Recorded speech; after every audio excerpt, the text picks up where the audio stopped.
Bienvenidas, bienvenides y bienvenidos a este primer módulo del programa de formación en Ley Micaela de UMED. En esta primera instancia nos vamos a introducir en la perspectiva de género y diversidad para empezar a andar este camino en el que les proponemos un ejercicio que tiene que ver con provocar un cambio de mirada, tiene que ver con cambiar el modo de mirar el mundo y esta vez hacerlo con un nuevo par de lentes, un nuevo par de anteojos. Unos anteojos violetas que nos permitan poner el foco en algunas cuestiones que vamos a ver a continuación y por eso este primer módulo lo denominamos Mirar el Mundo con Anteojos Violetas. Una perspectiva es una mirada, es un lugar desde donde mirar, desde donde observar y observarnos a nosotros mismos haciendo y siendo con otras personas, ¿no? Cuando decimos perspectiva de género, de lo que hablamos es de una forma de ver las relaciones entre las personas para poder distinguir cómo la diferencia de género es la que habilita o restringe maneras de ser en sociedad. Las noticias que consumimos todos los días, nuestra educación, el lenguaje que utilizamos y también lo que decidimos ignorar o lo que decidimos destacar está atravesado por diferentes percepciones que van modelando culturalmente quiénes somos. Y no son ni inocentes ni neutrales. Lo que expresan, de hecho, es la forma en que aprendimos a percibir el mundo y revelan también qué cosas son valoradas de manera positiva en la sociedad. En definitiva, todo lo que nos rodea revela básicamente quién tiene el poder y quién no. Y la perspectiva de género se presenta como una categoría para el análisis, como decíamos, un par de anteojos, ¿no? Que nos permite ver cómo es que opera el poder en las representaciones sociales, en nuestros propios prejuicios y estereotipos, en nuestras prácticas cotidianas, pero también estos anteojos nos van a dar las herramientas para ver con muchísima claridad las desigualdades, entender su origen y pensar también alternativas para superarlas. Cuando empezamos a mirar el mundo con esta lente, queda muy claro que históricamente las mujeres y LGBTI+ tuvieron oportunidades desiguales en el acceso a un montón de derechos, a educación, a la justicia, a la salud, a la participación política, al trabajo. Incluso hoy, que hay tantos avances normativos, hay una militancia muy activa en las calles que empuja las agendas, hay un gobierno que recoge esa agenda y la prioriza. Las posibilidades de desarrollo entre mujeres, varones y LGBTI siguen siendo muy diferentes. Ni hablar cuando sumamos a la foto otras identidades que no son binarias, ¿no? Y más aún cuando esas identidades interseccionan con otras relaciones sociales como la clase, la etnia, la edad, la religión, incluso la discapacidad. Hecha esta introducción, uno de los temas principales del módulo tiene que ver con introducirnos en el concepto de género y para eso lo que les propongo es una brevísima historización para dar un marco a estos conceptos. En la década del 60, los primeros estudios de género se orientaban a cuestionar todas aquellas nociones convencionales acerca de lo masculino y lo femenino que circulaban, y que aún circulan, por supuesto, en el sentido común, pero particularmente en la ciencia. Se cuestionaba lo que se consideraba legítimo y verdadero. En definitiva, estos primeros estudios lo que hacían era poner en cuestión la relación entre el saber y el poder. Las teorías de género buscaban cuestionar, problematizar toda la producción teórica que utilizara el sexo asignado al nacer como un elemento ordenador del poder y de la desigualdad. Entonces, fundamentalmente esas críticas apuntaban contra el biologicismo, que reivindicaba esa diferencia sexual en términos biológicos, contra el esencialismo, que planteaba identidades de archivo, homogeneizando categorías universales que eran aplicables a todas las personas, como si no existieran diferencias al interior de cada género. Y también criticaban la lógica binaria, que por supuesto niega y desconoce otras identidades además de las femeninas y de las masculinas. Y también por supuesto se pusieron en tensión las jerarquías, ¿no? La condición subordinada de las mujeres respecto de los varones en múltiples ámbitos. En definitiva, las preguntas que surgieron en esta primera época, en la década del 60, surgieron alrededor de problematizar quién habla en determinada teoría, bajo qué condiciones sociales, económicas, culturales y políticas formula ese discurso, y fundamentalmente para quién y cómo se usa y cómo circula ese conocimiento.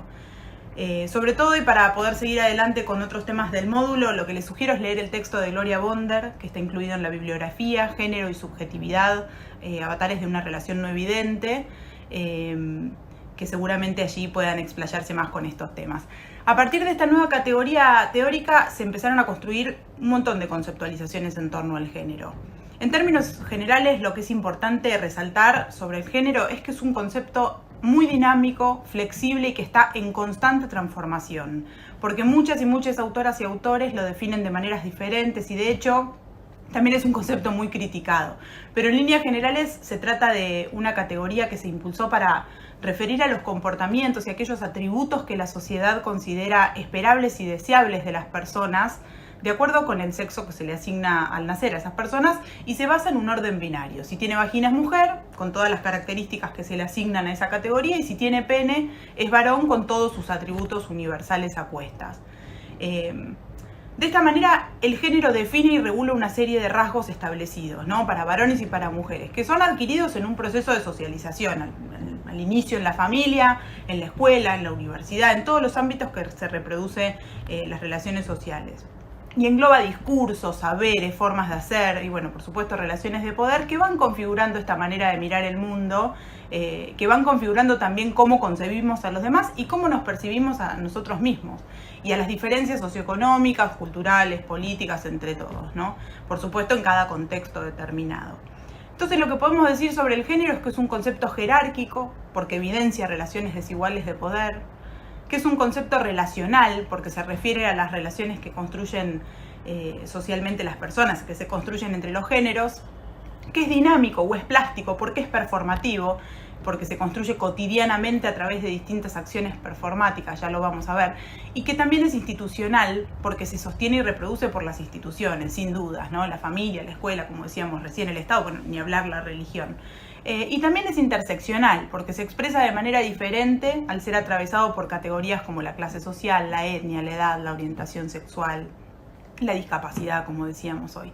Van a ver que en el material de lectura de esta clase y en los textos que incluimos en la bibliografía hay distintas conceptualizaciones según las épocas, con las referentes más emblemáticas de cada época y circunscriptas también a los contextos sociales, políticos y económicos del momento.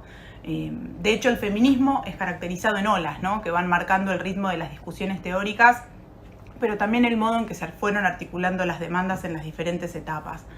Hay una primera ola que se puede ubicar en el siglo XIX, cuyas representantes más salientes son las sufragistas.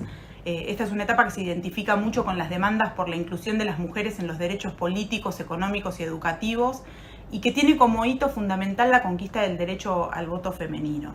Después sobrevino una segunda ola, también conocida como feminismo radical, que surge recién hacia fines de los años 60 y que está caracterizada por este tan conocido lema de lo personal es político. Esta etapa marca el comienzo de una reflexión muy fuerte, colectiva, por supuesto, sobre las raíces profundas del patriarcado y esta necesidad de liberación de las mujeres de la opresión patriarcal en ámbitos que todavía no se discutían. De hecho, la lucha por el aborto es la que articuló mayoritariamente la presencia de las mujeres en las calles de esa época. Este feminismo de la segunda ola hace que un montón de cuestiones que antes eran consideradas del ámbito doméstico, de la privacidad del hogar, pasan a discutirse públicamente, ¿no? A considerarse eminentemente políticas, como la sexualidad, bueno, el aborto, como decíamos recién, las relaciones de poder dentro de la familia, de los hogares, los cuidados, la violencia contra las mujeres, la maternidad. Y después hay una tercera ola que coincide con la transición del siglo XX al siglo XXI, ¿no? Podríamos decir que es la ola de la diversidad, la de la deshomogenización del movimiento. La interseccionalidad ahí es una de las características más salientes, porque las mujeres y LGBTI más empiezan a problematizar sus diferencias. Es como la era de los feminismos versus el feminismo. Es la era de las mujeres versus la mujer, ¿no? Se multiplican las voces, aparecen expresiones desde diferentes latitudes, clases, religiones, que van reivindicando su lugar adentro del movimiento desde esta intersección. En esta etapa surge con muchísima fuerza la teoría queer y el movimiento LGBTI. Es una etapa en la que la idea de la mujer, como decíamos recién, se desestabiliza como sujeto exclusivo del feminismo y se abre como un espacio para que se visibilicen dentro de la lucha feminista muchísimas otras subjetividades que también se encuentran en desventaja dentro del sistema de género, ¿no? La referente de esta etapa del feminismo es, sin lugar a duda, Judith Butler, una pensadora muy especial para los estudios de género, que con su libro El género en disputa en el año 90 supuso verdaderamente una revolución de las teorías de género. Fundamentalmente su aporte, y su aporte clave, es venir a decir que el género se construye por determinismos, ¿no? Por contextos sociales y económicos, teorías imperantes, reacciones a los movimientos de la época. Butler introduce un concepto para definir el género que es el de la performatividad. Lo que ella sostiene es que el género es un hacer, no es un atributo con el que nacemos o con el que cuentan los sujetos. Es una actuación, pero no una actuación aislada. Es una actuación reiterada, una práctica social que está asignada por un conjunto de normas sociales y que se va negociando en función de lo que cada persona va imprimiendo a ese hacer. En esta etapa surge con muchísima fuerza la reivindicación de la identidad de género, ¿no? Que busca superar el histórico binario a través de la reivindicación y la visibilidad de la diversidad de identidades existentes, ¿no? Definiéndolas como una vivencia interna, individual de cada persona, tal cual la sienta profundamente, que se corresponde o no con el sexo asignado al momento del nacimiento. A veces parece que es algo obvio lo que decimos, pero en esa época fue muy fuerte que esto se dijera con estas palabras. Y algunos hablan de la existencia de una cuarta ola, ¿no? En la que se empieza a hablar de feminismos digitales, de la era de la interconexión, de la hiperconectividad de la demanda, movimientos que van rompiendo con la lógica de las fronteras. Las redes sociales, por supuesto, exclusivas protagonistas. Es una ola en la que las demandas están articuladas en un espacio común que permite amplificar aún más las voces, ¿no? Pero bueno, siguiendo con este raconto histórico y para no perder mucho tiempo en esto, quería quedarme en una construcción teórica que fue muy importante para las teorías de género, que es la formulación del sistema sexo-género. En 1975, Gayle Rubin, que es una antropóloga norteamericana, lo definió por primera vez como una superestructura que surge de la división sexual del trabajo y que es el sistema de relaciones que transforma la sexualidad biológica en productos de actividad humana, ¿no? Lo que plantea la autora es que varones y mujeres son esencialmente muy parecidos, que tienen necesidades básicamente iguales. Entonces lo que ella dice es que desde el punto de vista de la naturaleza, varones y mujeres no suponen diferencias trascendentales como nos quieren hacer creer. Digamos, la diferencia sexual no es tal, ¿no? Entonces ella dice, la idea de que hombres y mujeres son categorías mutuamente excluyentes necesariamente tiene que surgir de algo diferente que de una posición natural que para ella no existe, ¿no? Rubin encuentra la explicación de la diferencia sexual en las elaboraciones de género que se construyen socialmente y para nada en las diferencias físicas. Lo que ella sostiene es que a partir de esa diferencia sexual, anatómica, fisiológica, se generaron discursos, símbolos, prácticas, leyes, valores, que van impactando en las relaciones entre las personas y que generaron, y por supuesto generan, ataques sistemáticos hacia lo que no se ajusta a esa expectativa social de género. Entonces este modo de organización se expresa en todos los espacios y ámbitos que compartimos y por eso es un sistema, ¿no? Y al mismo tiempo configura nuestra propia manera de ver el mundo y de relacionarnos con todo. Y de alguna forma nos hace rechazar y excluir a todo lo que no encaja en lo establecido, incluso a nosotros mismos cuando no lo hacemos. Es necesario encajar en ese estereotipo de lo esperable, ¿no? Seguramente esta palabra, estereotipo, es algo que han escuchado mucho, porque lo cierto es que desde el momento en que nacemos, nuestra vida empieza a tomar forma a través de estas normas y valores sociales que se presentan como naturales, ¿no? Como incuestionables. La música que escuchamos cuando somos niños, niñes, la ropa, los juegos, los juguetes, la manera de nombrar, inclusive el lugar que ocupamos en la familia o en otros grupos, están totalmente marcados por los roles y estereotipos de género. Desde que somos muy pequeñas, muy pequeñes, vamos construyendo un modelo de femineidad muy diferente al de la masculinidad y sobre todo con un agregado extra, que es una valoración totalmente distinta de una cosa y la otra, ¿no?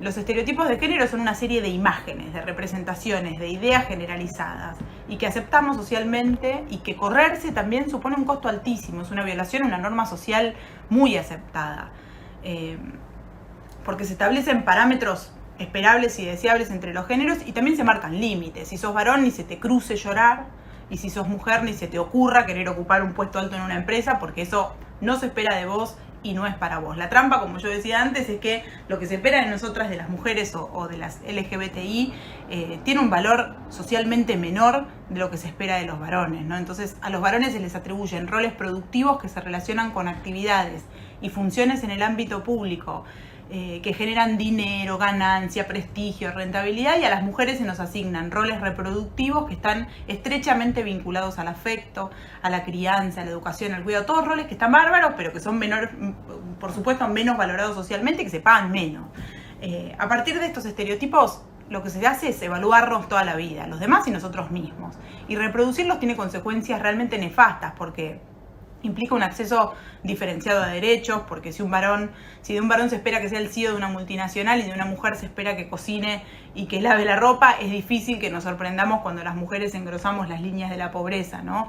Y todo esto también tiene consecuencias nefastas para los varones, porque en definitiva de ellos se espera que ese modelo de macho proveedor como única manera de habitar la masculinidad sea el que impere, ¿no? En este sentido, claramente el modo en que se organizan socialmente los atributos y roles para los varones responden a las mismas lógicas y matrices culturales que sostienen los estereotipos que se refieren a nosotras y LGBTI+.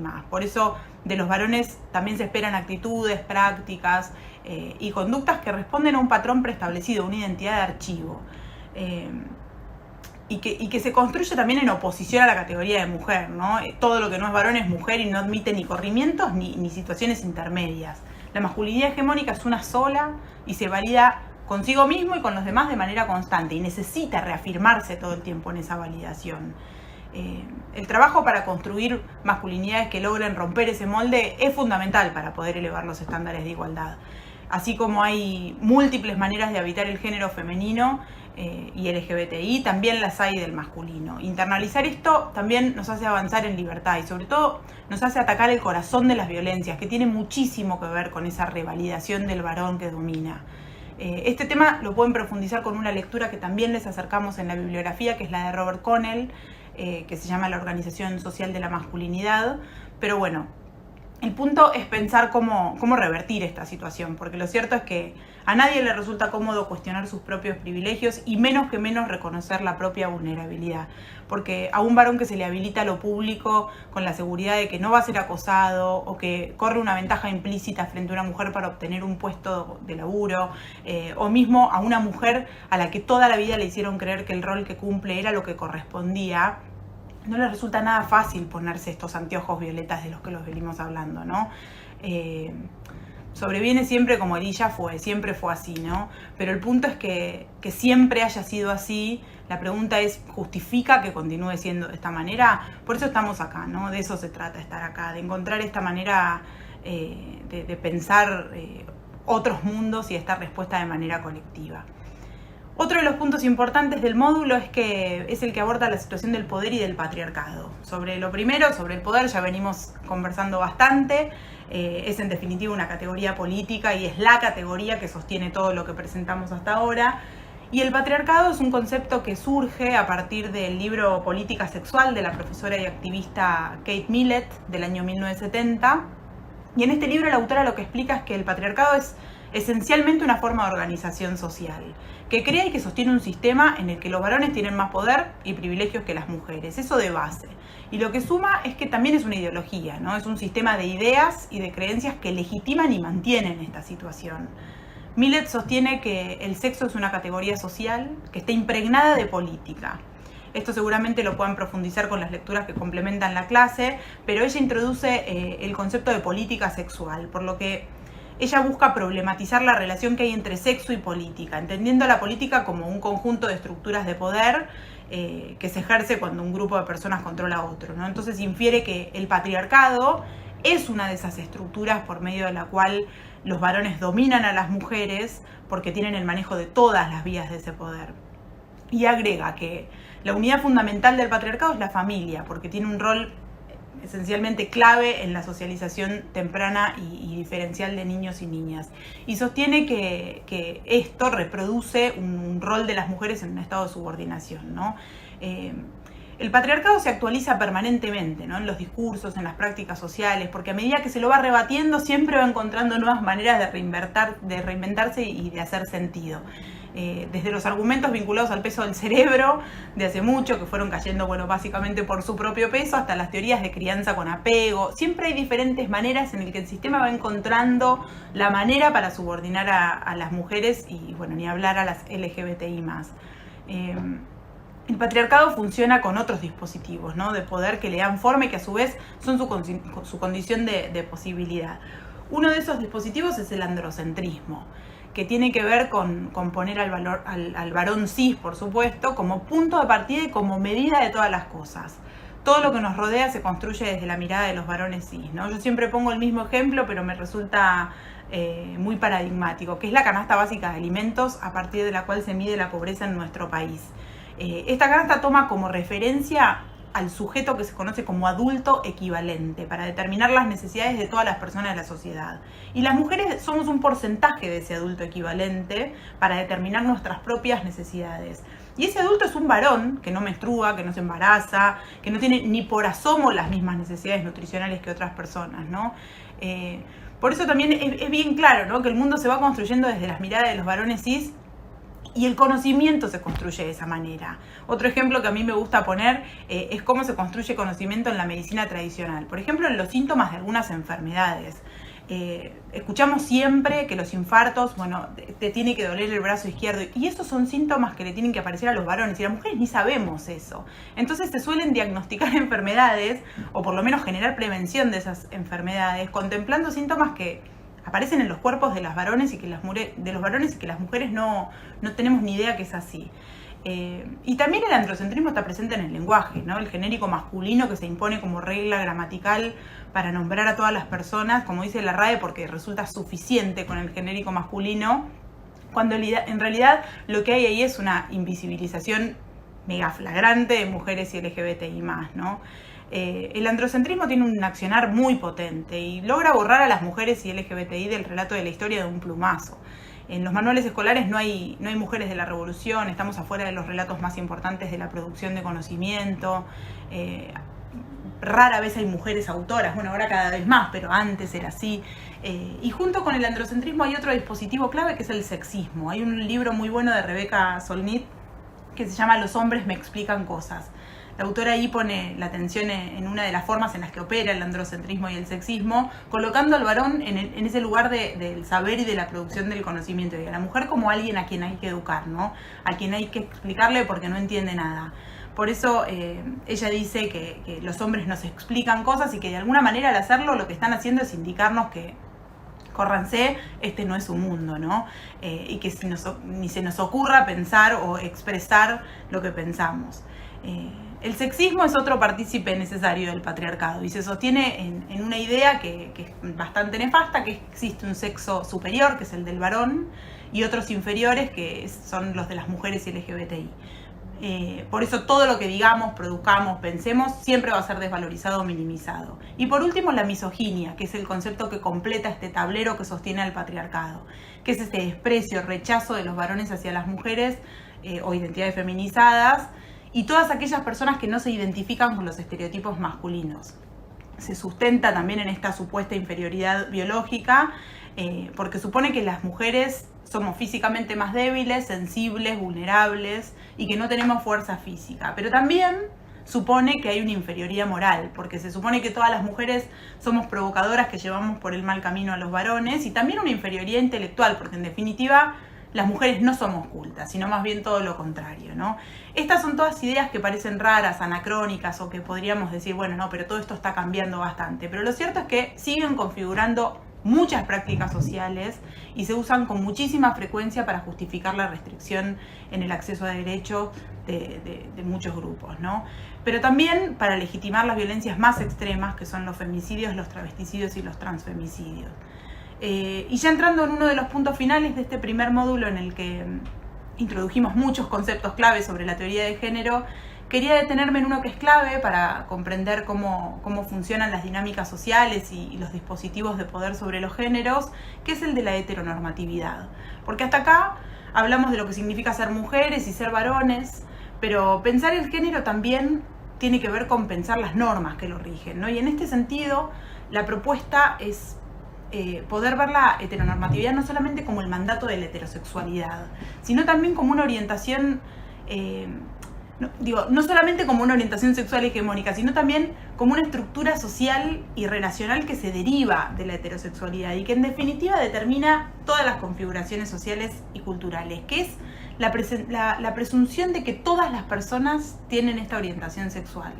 ¿Por qué? Porque ser heterosexual es lo natural, es lo deseado, es lo normal, ¿no? Y no serlo te condena a la exclusión y a una consideración patológica o desviada. Está mal, por eso se tiene que curar, está mal, por eso se tiene que reprimir, y está mal y por eso se tiene que rectificar. La diversidad sexual justamente representa una propuesta absolutamente superadora de estos estándares limitantes, porque implica la multiplicidad de formas de sentir y de vivir el deseo sexoafectivo hacia otras personas.